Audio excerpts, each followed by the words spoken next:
नमस्कार, रात के 9 बजे हैं। मैं हूं दीपक चौरसिया और वक्त है खोज खबर का। खोज खबर में आज आपको दिखाएंगे कैसे एनपीआर पर विपक्ष का हंगामा तेज होने लगा है। तो सवाल ये कि आखिर जब गृह मंत्री ने साफ कर दिया कि एनपीआर का मकसद सिर्फ आबादी का हिसाब करना है और उसके जरिए गरीबों तक सरकारी योजनाओं पहुंचाने में आ रही दिक्कतों को दूर करना है, फिर बवाल क्यों? फिर दिखाएंगे आपको यूपी पुलिस को राष्ट्रीय मानवाधिकार आयोग ने क्यों भेजा है नोटिस। रात 9:27 पर खोज खबर स्पेशल में देखिए पाकिस्तान का काला चेहरा, वो अधर्म जिसने पाकिस्तान को पूरी दुनिया में बदनाम कर दिया है। लेकिन पहले एक नजर देश और दुनिया की कुछ अहम खबरों पर। पूर्व पीएम अटल बिहारी वाजपेयी की 95वीं जयंती पर पीएम मोदी ने किया अटल जी की 25 फीट ऊंची कार से प्रतिमा का अनावरण। पूर्व पीएम अटल बिहारी वाजपेयी की जयंती के मौके पर बोले पीएम मोदी, झूठी अफवाह में आकर हिंसा न फैलाएं लोग। अटल जयंती के मौके पर अटल भूजल योजना की शुरुआत, 7 राज्यों के 8,350 गांवों में लागू होगी योजना। असदुद्दीन ओवैसी का अमित शाह पर बड़ा हमला, कहा एनपीआर एनआरसी में कोई अंतर नहीं, देश को गुमराह कर रहे हैं गृह मंत्री। केंद्रीय वित्त राज्य मंत्री अनुराग ठाकुर का बयान, कहा एनआरसी पर मुस्लिमों को डरा रहे हैं विपक्ष के लोग, लोगों को गुमराह करने की हो रही है साजिश। नागरिकता कानून पर गुजरात के सीएम विजय रूपानी के बयान पर विवाद बढ़ा, कहा मुसलमानों के पास बसने के लिए 150 देश, हिंदुओं के पास सिर्फ भारत। यूपी के संभल में हुई हिंसा में आरोपियों की तस्वीर जारी, पुलिस ने दर्ज किए 3 केस, 18 तमंचे समेत कई हथियार बरामद। यूपी के रामपुर में पुलिस ने जारी किए उपद्रवियों के फोटो, जगह जगह लगाए गए पोस्टर, जानकारी देने वालों के नाम का नहीं होगा खुलासा। भोपाल में नागरिकता संशोधन कानून और एनआरसी के खिलाफ कांग्रेस का प्रदर्शन, सीएम कमलनाथ बोले केंद्र सरकार ने खतरे में डाला देश का भविष्य। अमेरिका में रहने वाले भारतीय मूल के लोगों ने नागरिकता कानून और एनआरसी का किया समर्थन, ओहायो और ह्यूस्टन समेत कई शहरों में निकाली समर्थन रैली। उत्तर प्रदेश के डीजीपी ओपी सिंह को मानवाधिकार आयोग का नोटिस, यूपी में हिंसा को लेकर मांगा जवाब। अयोध्या में हो सकता है आतंकी हमला, जैश ए मोहम्मद की बड़ी साजिश का खुलासा, आतंकी हमले के इनपुट के बाद अयोध्या में सुरक्षा कड़ी की गई। हेमंत सोरेन ने सोनिया गांधी से की मुलाकात, शपथ ग्रहण में शामिल होने का दिया न्योता, पीएम मोदी और अमित शाह को भी देंगे निमंत्रण। उरी सेक्टर में पाकिस्तान ने किया सीजफायर का उल्लंघन, एक जेसीओ शहीद, एक महिला के मारे जाने की भी खबर। पाकिस्तान की खुफिया एजेंसी आईएसआई और लश्कर की बड़ी साजिश का खुलासा, अफगानिस्तान में भारतीय दूतावास पर आत्मघाती हमले की तैयारी। अलगाववादी नेता यासिन मलिक और आसिया अंद्राबी पर कसा शिकंजा, जम्मू कश्मीर प्रशासन ने दी कार्रवाई की इजाजत, देश विरोधी नारेबाजी का आरोप। कमलेश तिवारी हत्याकांड में पुलिस ने 13 आरोपियों के खिलाफ दर्ज की चार्जशीट, लखनऊ में 18 अक्टूबर को कमलेश तिवारी की हत्या की गई थी। मुंबई के वडाला में बीजेपी ने किया शिवसेना के खिलाफ प्रदर्शन, शिव सैनिकों ने की थी उद्धव ठाकरे के खिलाफ पोस्ट लिखने वाले शख्स की पिटाई। महाराष्ट्र में उद्धव सरकार ने किया वीवीआईपी सुरक्षा में बदलाव, सचिन तेंदुलकर की सुरक्षा में कटौती, आदित्य ठाकरे की सुरक्षा जेट श्रेणी की हुई। महाराष्ट्र में 10 रुपए में गरीबों को खाना देगी उद्धव सरकार, शिव भोजन योजना को कैबिनेट ने दी मंजूरी। पिछले 7 सालों में पहली बार घटा बैंकों का एनपीए, इस साल 3.7% रहा, सरकारी बैंकों के विलय से बदले हालात। आंध्र प्रदेश के ईस्ट गोदावरी में श्रीचक ऑयल मिल में लगी भीषण आग, पुलिस और दमकल विभाग राहत और बचाव कार्य में जुटा।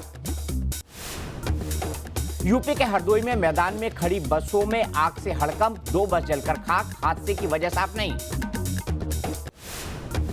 चेन्नई में दर्दनाक हादसा, 2 रोडवेज बसों की टक्कर, हादसे में करीब 20 यात्री घायल, टक्कर सीसीटीवी में कैद। गुलमर्ग में ताजा बर्फबारी से बड़ी ठंड, चारों तरफ बिछी बर्फ की सफेद चादर, पर्यटकों की बड़ी तादाद।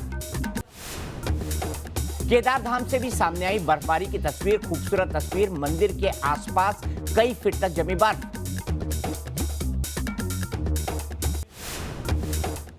देश और दुनिया की खबरों के बाद अब बात करेंगे एनपीआर पर क्यों मचा है घमासान।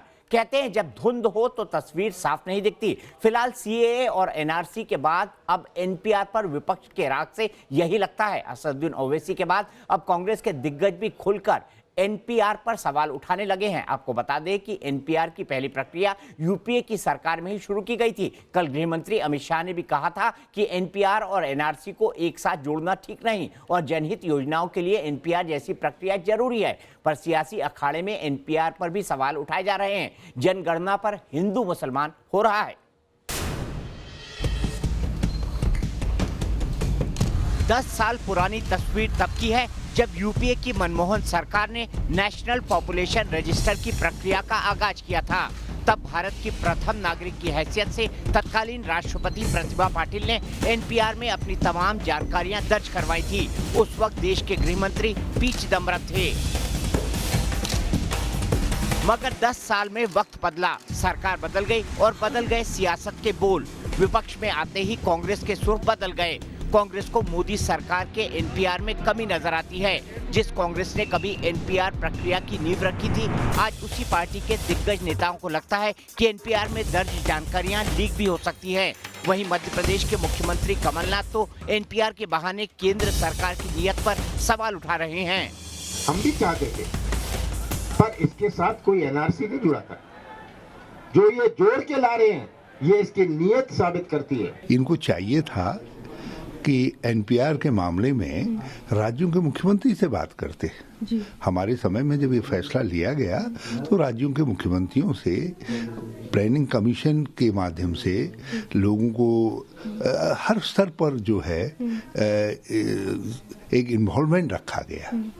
और इसमें इन्होंने क्या जोड़ा है, क्या मोडस ऑपरेंडी क्या रहेगी और उसके आगे के नतीजे क्या रहेंगे, उसके विषय में कोई स्पष्टीकरण है ही नहीं। दरअसल देश में नागरिकता संशोधन कानून और एनआरसी पर जो तूफान उठा, उसके लपेटे में एनपीआर की प्रक्रिया भी आ गई। एआईएमआईएम के सांसद असदुद्दीन ओवैसी ने एक बार फिर कहा कि एनपीआर एनआरसी की पहली सीढ़ी है। क्यों मिसलीड कर रहे हैं होम मिनिस्टर पूरे देश को? और उनको याद दिला रहा हूं कि पार्लियामेंट में मेरा नाम लेकर उन्होंने कहा कि ओवैसी जी पूरे देश में एनआरसी आएगा। 5 पॉइंट्स में प्रूफ कर रहा हूं। और फिर अमित शाह कहते हैं कि ओवैसी से अगर कहेंगे कि भाई सूरज मशरिक से निकल, कहेगा मगरिब से। अमित शाह साहब, सूरज जब तक मशरिक से निकलता रहेगा, हम सच्चाई को बयान करते रहेंगे। क्या आप मानेंगे अपनी गलती को? आप देश को मिसलीड कर रहे हैं, आप गलत कह रहे हैं। ये जेब नहीं देता आपको। आप इस देश के वज़ीर दाखिला हैं, होम मिनिस्टर हैं, आपको सच बोलना चाहिए। मैं आपको ये 5 फैक्ट्स बता रहा हूँ। आप ही के एनुअल रिपोर्ट, आप ही की वेबसाइट, आप ही के मिनिस्टर का रिप्लाई पार्लियामेंट में। क्यों देश को गुमराह कर रहे हैं आप? एनपीआर एनआरसी की तरफ पहला कदम है और एनपीआर जब होगा अप्रैल 2020 में, उसमें डॉक्यूमेंट्स पूछे जाए। उस ऑफिसर को ये इख्तियार है कि वो डाउटफुल लिखेगा, उसके बाद डॉक्यूमेंट्स पूछेगा। आपको बता दें कि मंगलवार को मोदी सरकार ने जनगणना से जुड़े राष्ट्रीय जनसंख्या रजिस्टर यानी एनपीआर के प्रस्ताव को मंजूरी दे दी है। अगले साल अप्रैल से सितंबर के बीच होने वाली इस जनगणना पर 8,500 करोड़ रुपए खर्च होने का अनुमान है। एनपीआर का मकसद हर भारतीय का एक व्यापक पहचान डाटाबेस तैयार करना है। एनपीआर जो है वो जनसंख्या का रजिस्टर है, जो पॉपुलेशन रजिस्टर है। देश में जो भी रहते हैं उनके नाम रजिस्टर्ड किए जाते हैं, जिसके आधार पर देश की अलग अलग योजनाओं का आकार बनता है। और एनआरसी है, नेशनल रजिस्टर ऑफ सिटीजन्स। इसमें से हर व्यक्ति से प्रूफ मांगे जाते हैं कि आप बताइए कि भाई आप किस आधार पर इस देश के नागरिक हो। 2010 में पहली बार देशवासी एनपीआर से रूबरू हुए थे, तो सवाल है उसमें क्या था। और 10 साल बाद एक बार फिर जब एनपीआर का जिक्र आया है तो ऐसा क्यों हो रहा है कि विवाद बढ़ गया है। आपको दिखाते हैं कि पूर्व की मनमोहन सरकार और मौजूदा सरकार की एनपीआर प्रक्रिया में क्या अंतर है। यूपीए सरकार के कार्यकाल में एनपीआर में फिंगरप्रिंट को जरूरी बताया गया था, मतलब 10 उंगलियों के निशान जरूरी किए गए थे, जबकि आधार की वजह मोदी सरकार के एनपीआर में निशान जरूरी नहीं है। यूपीए सरकार के कार्यकाल में आंखों की पहचान जरूरी बताई गई थी, जबकि इस बार आंखों की पहचान जरूरी नहीं है। 10 साल पहले की एनपीआर प्रक्रिया में सूचनाओं की जांच का प्रावधान रखा गया था, जबकि कल गृह मंत्री अमित शाह ने कहा है कि मौखिक जानकारी पर्याप्त होगी। इसी तरह बायोमेट्रिक पर भी नियम आसान बनाया गया है। पहले ग्राम सभा वार्ड कमेटी को जिम्मेदारी दी गई थी, मगर न्यू इंडिया में तकनीक को जोड़ा गया है, यानी पिछली बार के मुकाबले इस बार का एनपीआर बेहद आसान, बेहद सरल है और इसमें किसी भी तरह की टेक्निकल जानकारी नहीं मांगी जा रही, लेकिन इसके बाद भी राजनीतिक कारणों से बवाल बढ़ाया जा रहा है।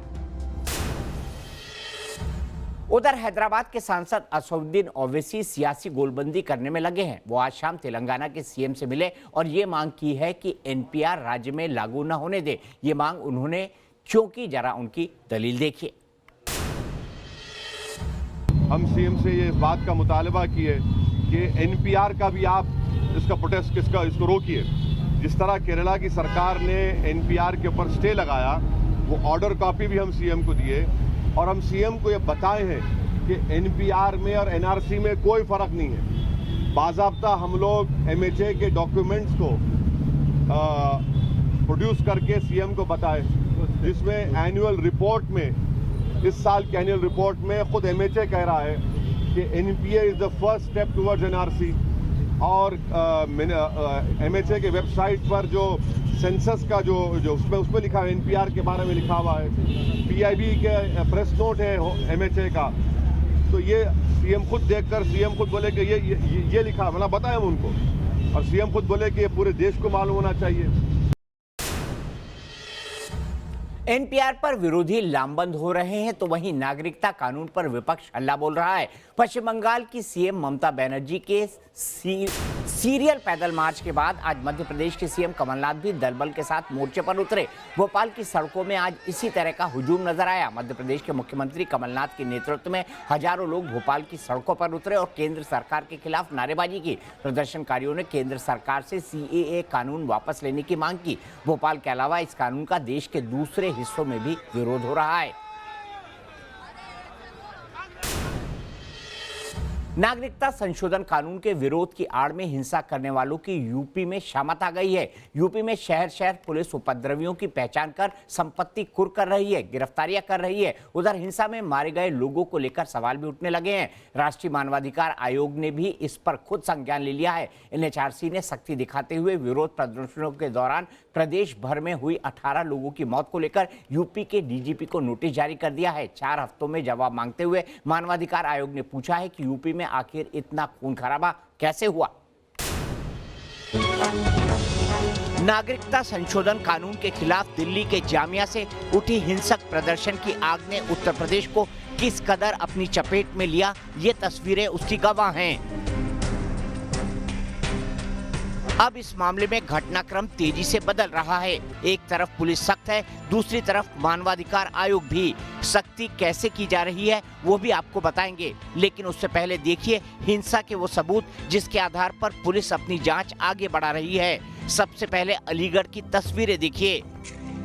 सीसीटीवी में कैद ये 3 तस्वीरें 15 दिसंबर की है, जिसमें साफ साफ देखा जा सकता है कि कैसे अलीगढ़ मुस्लिम विश्वविद्यालय में छात्रों के एक हुजूम ने पहले गेट तोड़ने की कोशिश की और बाद में पुलिस पर पथराव कर दिया। अलीगढ़ जैसी ही तस्वीरें कानपुर से भी आई हैं, जहां बड़े पैमाने पर सुनियोजित हिंसा हुई। सीसीटीवी में कैद इन तस्वीरों में साफ देखा जा सकता है कि कैसे उन्मादी लोगों ने सड़क पर पत्थरबाजी की और पुलिस को निशाना बनाया। उपद्रवियों ने भीड़ की आड़ में हिंसा को अंजाम तो दे दिया, लेकिन अब हर शहर ये उपद्रवी डरे छिपे घूम रहे हैं, क्योंकि पुलिस फोटो चिपकाकर इन गुनाहगारों को तलाश रही है। सीसीटीवी फुटेज के आधार पर पुलिस अपनी जांच आगे बढ़ा रही है। सबूत इकट्ठे किए जा रहे हैं। पुलिस ने जो आंकड़े जारी किए हैं उसके मुताबिक यूपी के कुल 22 जिलों में हिंसा हुई। इस मामले में अब तक कुल 213 एफआईआर दर्ज हुई हैं। 925 आरोपी गिरफ्तार किए गए हैं। 5858 लोगों के खिलाफ निषेधात्मक कार्रवाई की गई है। इसके अलावा सोशल मीडिया पर अफवाह फैलाने के आरोप में 81 एफआईआर दर्ज की गई हैं। 120 आरोपियों को गिरफ्तार किया गया है। एक तरफ जहां उपद्रवियों से निपटने में यूपी की पुलिस सख्ती बरत रही है, वहीं उपद्रव में बड़े पैमाने पर हुई हिंसा और 18 मौतों पर मानवाधिकार आयोग ने जवाब तलब किया है। एनएचआरसी ने यूपी के डीजीपी को हिंसा में हुई मौतों के लिए नोटिस जारी किया है। एनएचआरसी ने यूपी के डीजीपी से पूछा है कि इतने बड़े पैमाने पर यूपी में हिंसा क्यों हुई, हिंसा के दौरान इतनी मौतें कैसे हुई। आयोग ने डीजीपी को जवाब दाखिल करने के लिए 4 हफ्ते का वक्त दिया है। एनएचआरसी ने डीजीपी से इंटरनेट सेवाएं बंद करने पर भी रिपोर्ट मांगी है। सूबे के मुख्यमंत्री योगी आदित्यनाथ ने पहले ही कह दिया था कि नुकसान की भरपाई उपद्रवियों की पहचान करके वसूली जाएगी। इस कड़ी में मुजफ्फरनगर में पहली कार्रवाई की गई है। यहां 80 दुकानों को पुलिस ने सीज करके दुकानदारों को नुकसान की भरपाई का नोटिस भेज दिया है। राजनीति की दुनिया में अटल बिहारी वाजपेयी ऐसा नाम है जो वाकई अटल है। वो दलगत राजनीति से हमेशा ऊपर रहे, विरोधी भी उनके ओजस्वी भाषणों का लोहा मानते रहे और यूपी की राजधानी लखनऊ मानो अटल जी के लिए दूसरा घर हो।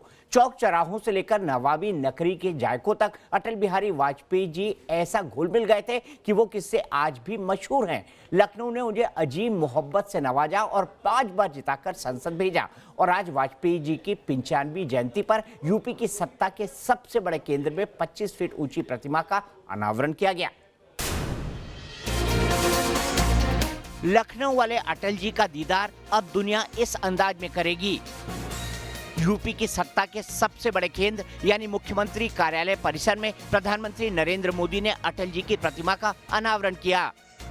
भारत रत्न पूर्व प्रधानमंत्री स्वर्गीय अटल बिहारी वाजपेयी की प्रतिमा 25 फीट ऊंची है। ये प्रतिमा लखनऊ के लोक भवन में लगाई गई है। यूं तो प्रधानमंत्री नरेंद्र मोदी लखनऊ के दौरे पर कई बार आए, पर सीएम योगी के कार्यालय यानी लोक भवन में उनकी दस्तक पहली बार हुई है और इस ऐतिहासिक मौके की सबसे खास तस्वीर रही राजनीति के अजात शत्रु की प्रतिमा यानी स्टैच्यू ऑफ अटल बिहारी वाजपेयी। लखनऊ का जो आंगन अटल के बिना सूना हो गया था, वो तमाम यादें एक बार फिर ताजा हो गई हैं। जिस शहर ने सांसद अटल बिहारी वाजपेयी को सत्ता के सर्वोच्च सिंहासन तक पहुंचाया, एक बार फिर वो शहर अटल धुन में मग्न है। जो लखनऊ बरसों तक अटल जी की कर्मभूमि रहा, अटल जी की संसदीय सीट रही हो और वहां आकर शिक्षा से जुड़े, स्वास्थ्य से जुड़े संस्थान का शिलान्यास करना, जिसको भी अवसर मिलेगा वो जीवन में इसे अपना सौभाग्य मानेगा। मेरे लिए भी आज ये सौभाग्य की पल है। लखनऊ के अटल कभी एक दौर ऐसा भी रहा जब ये नारा राजधानी की गली गली में गूंजा करता था। सियासत के चाहे जितने समीकरण हो, पर लखनऊ में अटल बिहारी वाजपेयी की दस्तक से सारे मिथक टूटते चले गए। उन्हें लखनऊ का विकास पुरुष कहा गया।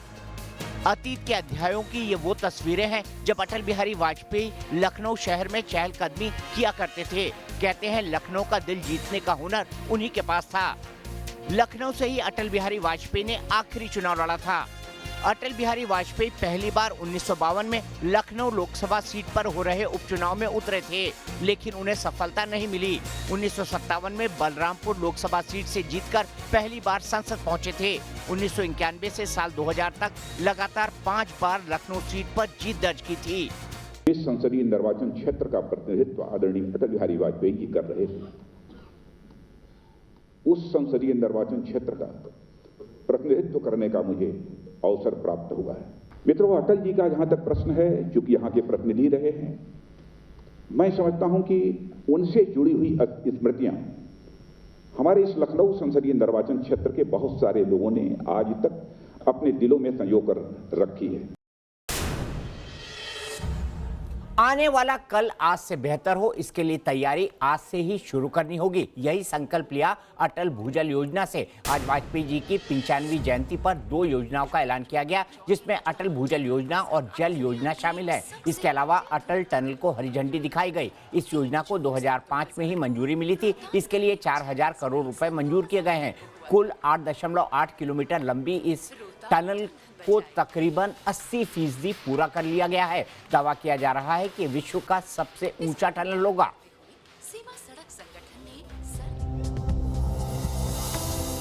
क्या है अटल भूजल योजना, हम आपको ये बताते हैं। यानी पानी का वो हिस्सा जो जमीन के नीचे है और हमारी रोजमर्रा की जरूरतों से लेकर सिंचाई तक सब कुछ उसी पर निर्भर है। मगर जिस तरह ग्राउंड वाटर रिसोर्स का दोहन हो रहा है और आबादी का दायरा बढ़ रहा है, उससे देश के बड़े हिस्से पर सूखे का संकट मंडरा रहा है। लोग पानी के लिए तरस रहे हैं। 2017-18 में नीति आयोग की रिपोर्ट में कहा गया कि अगर तत्काल ठोस कदम नहीं उठाए गए तो अगले 25 साल में जीडीपी में 6% की कमी का सामना करना पड़ेगा और ग्रामीण अर्थव्यवस्था पूरी तरह से चौपट हो जाएगी। इसीलिए भूजल योजना के पहले चरण को उन 7 राज्यों में लागू किया जा रहा है जहां ग्राउंड वाटर की हालात सबसे चिंताजनक है। सबसे पहला राज्य हम आपको बताते हैं राजस्थान, दूसरा राज्य है महाराष्ट्र, तीसरा गुजरात, फिर उत्तर प्रदेश, फिर हरियाणा, फिर कर्नाटक, फिर गुजरात। अटल भूजल के तहत पहले चरण में इन 7 राज्यों में योजना को शुरू किया जाएगा। राज्यों के 8,300 गांव चिन्हित किए गए हैं। इस योजना के तहत इन गांवों में सूखे की समस्या को दूर किया जाएगा। इस योजना से सीधे ग्राम पंचायतों को जोड़ा जाएगा। इसके लिए 6,000 करोड़ का फंड रखा गया है।